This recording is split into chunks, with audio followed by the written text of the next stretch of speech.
இன்றைக்கி நடந்த போட்டியின் ரிசல்ட்டால் 3 அணி இப்போ அதிகாரப்பூர்வமாக வெளியேறிட்டாங்க.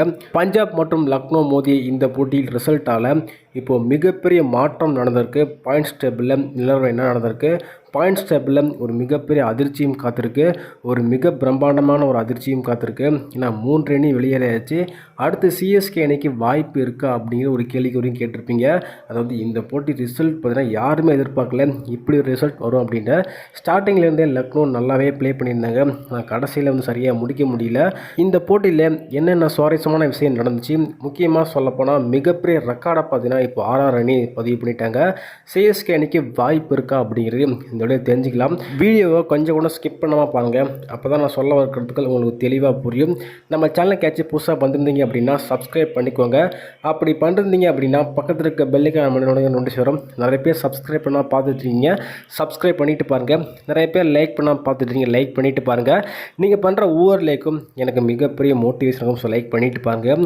இன்றைக்கி எதிர்பார்க்காத ஒரு சம்பவத்தை ஆர்ஆர் அணி பண்ணி மிகப்பெரிய ரெக்கார்டை இப்போ பதிவு பண்ணிட்டாங்க. குறிப்பாக 15 வயசு சிறுவன் இருக்கார் இல்லையா, இன்றைக்கி ஒரு தரமான சம்பவத்தை பண்ணி 3 அணியை ஒட்டுமொத்தமாக வெளியே அனுப்பியிருக்காரு. சிஎஸ்கே உள்பட 3 அணி பிளே ஆஃப்ஸ்லேருந்து வெளியேறியாச்சு. ஸோ வந்து இன்னும் சிஎஸ்கேக்கு வாய்ப்பு இருக்குது அப்படிங்கிற மாதிரி பல பேர் சொல்கிறாங்க.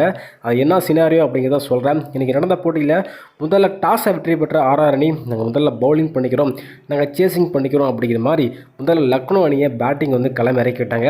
அதுக்கேற்ற போல் மிச்சல் மார்ஸ் மற்றும் ஜோஸ் இங்கிலீஷ் 2 பேரும் சேர்ந்து ஒரு தரமான பேட்டிங் ப்ளே பண்ணாங்க. 2 பேருமே ஆஸ்திரேலியா பேட்ஸ்மேனுங்க, ஒரு செம்மையாக ப்ளே பண்ணாங்க.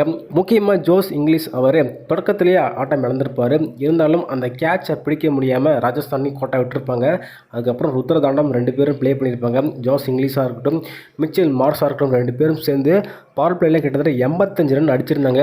இவங்க அடிக்கிற ரெடியை பார்த்தா கண்டிப்பாக இன்றைக்கி ஒரு மிகப்பெரிய சேசிங் காத்திருக்கு அப்படிங்கிற மாதிரி ஆர்ஆர் அணி தான் முடிவு பண்ணிட்டாங்க. ஏன்னா அந்தளவுக்கு இன்றைக்கி ஆர்ஆர் மோசமாக பவுலிங் போட்டிருந்தாங்க. இடையில் கடைசியில் கம்பேக் பண்ணியிருந்தாலும் ஆனால் ஜோஸ் இங்கிலீஷ் இன்றைக்கி கடைசியாக வந்து அவுட் ஆகிருந்தார். ஸோ இது அவுட் ஆன காரணமாக கொஞ்சம் ஸ்லோ பண்ணுவாங்க அப்படின்னு பார்த்தா நம்மளோட நிக்கோலஸ் புரன் அவரும் வந்தவுடனே 6 அடிக்கிறாரு. என்னடா வரவும் புரன்லாம் 6 அடிக்கிறீங்க அப்படிங்கிற மாதிரி நிக்கோலஸ் புரனும் ஒரு சில ஸ்டார்ட் கொடுத்துட்டு அவுட் ஆக அதன் பிறகு வந்து ரிசர்வ் பண்ணிருக்காரு இல்லையா, அவரும் இன்றைக்கி அதிரடியாக விளையாண்டுருந்தார். டீசெண்டாக விளையாண்டுருந்தார், 35 ரன் அடிச்சிருந்தார். கடைசி வரை மிச்சல் மார்ஸ் நின்று மேட்ச் வந்து முடிச்சு கொடுப்பாருன்னு பார்த்தா முடிச்சு கொடுத்தாருங்க. டீசெண்டாக விளையாடி ஸோ கடைசியில் சதம் மட்டும் மிஸ் பண்ணியிருப்பார். 96 ரனுக்கு வந்து சதத்தை மிஸ் பண்ணியிருப்பாங்க. இதன் காரணமாக லக்னோ அணி 20 ஓவர் முடிவில் ஸோ ஒரு வந்து எதிர்பார்க்காத ஒரு ஸ்கோர் தான். எதிர்பார்த்த அளவுக்கு வரல, இருந்தாலுமே போதுமான ஸ்கோர் அப்படின்னு தான் எதிர்பார்த்தோம். 220 அடிச்சிருந்தாங்க. 221 அடித்தா வெற்றி அப்படிங்கிற மாதிரி சூரியவன்சி நம்மளோட எஸ்எஸ்சி ஜெய்ஸ்வால் களம் இறங்கியிருந்தாங்க. ராஜஸ்தானில் பொறுத்தவரையும் என்னங்க சொல்கிறது, கண்டிப்பாக வீடியோ கேமில் விளையாடுற மாதிரி விளையாண்டாருங்க இன்றைக்கி சூரியவன்சி. ஒரு அசுரத்தனமான பேட்டிங் ப்ளே பண்ணாங்க, செம்மையாக ப்ளே பண்ணியிருந்தார். ஒரு ஃபஸ்ட்டு 15 பால் வந்து அவரால் அடிக்கவே முடியல, பாலே கணிக்க முடியல. அதுக்கப்புறம் ஒரு 15 பால் விளையாடாரு பாருங்க, செம்ம அதிரடியாக விளையாடி செஞ்சுரி மிஸ் பண்ணியிருப்பார். இருந்தாலுமே மற்ற பவுலர்ஸ் எல்லாத்துக்குமே பயத்தை காமிச்சு விட்டார். 93 ரன் பார்த்தீங்கன்னா அடிச்சிருப்பார். 7 ரன் வித்தியாசத்தில் வந்து செஞ்சுரி மிஸ் பண்ணியிருப்பார். எஸ்எஸ்சி ஜெய்ஸ்வால் இன்றைக்கி டீசெண்டாக விளையாண்டாருங்க. ஜிரோல் செம்மையாக ப்ளே பண்ணார். ஆல்மோஸ்ட் பார்த்தா சூரியவன்சியே இந்த ஒரு மேட்சை முடிச்சு கொடுத்துட்டாரு. ஏன்னா அந்தளவுக்கு இன்றைக்கி லக்னோ பவுலரை கையும் வரல காலும் வரல அப்படிங்கிற மாதிரி அதிரடியாக விளையாண்டி கொடுத்தாருங்க. ஏன்னா தான் செஞ்சுரி மிஸ் பண்ணினாலும் அவரோட தாக்கத்தை வந்து தாக்கிட்டு போயிட்டார். இதன் காரணமாக இன்றைய போட்டியில் ஆர்ஆர் அணி வெற்றி பெற்றிருந்தேன். இந்த வெற்றியின் காரணமாக இப்போ பாயிண்ட்ஸ் டேபிளில் நம்ம சிஎஸ்கே உள்பட 3 அணி இப்போ வெளியேறாச்சு. ஸோ யார் யார் அப்படின்னா சிஎஸ்கே ஒரு அணி, அடுத்த அணி வந்து டிசி, ஸோ அதுக்கப்புறம் பார்த்தீங்கன்னா பஞ்சாப் அணி.